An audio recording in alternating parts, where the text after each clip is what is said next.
अध्याय 4 बहुत ही गहरा और भावनात्मक होने वाला है। इसमें हम शिव के उस रूप की चर्चा करेंगे जो संसार के कल्याण के लिए विष भी पी लेते हैं। अध्याय 4 नीलकंठ विष से अमृत तक की यात्रा। भूमिका जब संसार संकट में था। पिछले अध्याय में हमने शिव के तांडव को देखा। आज हम देखेंगे उनकी सहन शक्ति और करुणा को। यह कहानी है उस समय की जब देवता और असुर मिलकर अमृत की खोज में समुद्र मंथन कर रहे थे। लेकिन अमृत निकलने से पहले कुछ ऐसा निकला जिसने पूरी सृष्टि को हिलाकर रख दिया। हलाहल विष। हलाहल विनाश का प्रतीक। समुद्र मंथन से जब कालकूट विष निकला तो उसकी गर्मी और धुएं से तीनों लोक जलने लगे। न देवता न असुर, किसी के पास इसका समाधान नहीं था। विष इतना घातक था कि वह अस्तित्व को मिटा सकता था। यह विष हमारे जीवन की उन नकारात्मकताओं, बुराइयों और दुखों का प्रतीक है जिन्हें हम अक्सर दूसरों पर डालना चाहते हैं। शिव का त्याग। विषपान। जब कोई रास्ता नहीं बचा तब सब महादेव की शरण में गए। शिव जानते थे कि अगर यह विष धरती पर गिरा तो सब भस्म हो जाएगा और अगर कोई इसे पी गया तो उसकी मृत्यु निश्चित है। तभी महादेव ने वह किया जो केवल महादेव ही कर सकते थे। उन्होंने बिना संकोच के उस विष के प्याले को उठा लिया और उसे पी गए। लेकिन उन्होंने उसे अपने पेट में नहीं जाने दिया, बल्कि अपने कंठ, गले में ही रोक लिया।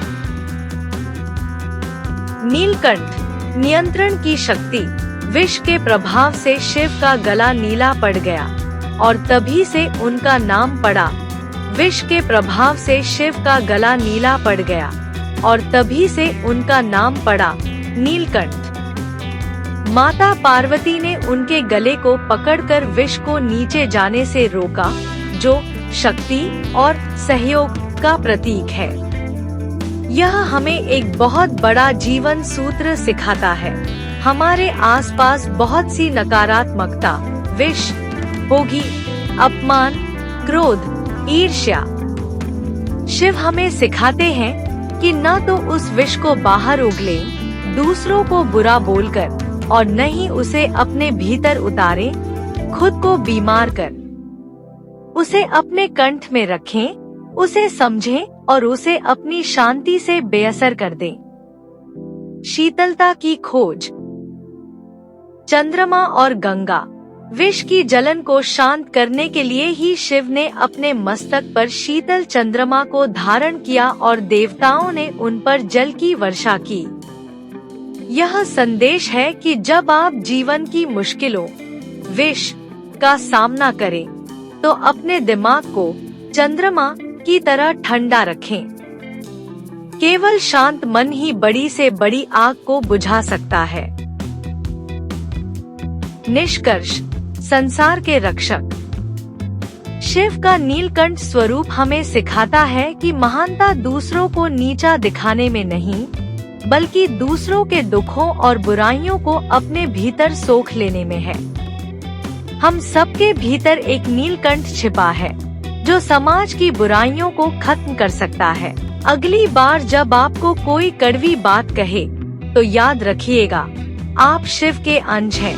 उस कड़वाहट को अमृत में बदलना आपके हाथ में है। हम अगले भाग में पढ़ेंगे अध्याय 5। समुद्र मंथन की इस महान गाथा का अध्याय 5 सबसे महत्वपूर्ण और निर्णायक मोड़ है। यह वह समय है जब सृष्टि के रक्षक भगवान विष्णु ने मोहिनी का रूप धारण किया था। अगले अध्याय के लिए इस वीडियो को लाइक करें और चैनल को सब्सक्राइब करें और कमेंट में हर हर महादेव जरूर लिखें। आपको ये वीडियो कैसी लगी कमेंट में बताएं। हर हर महादेव।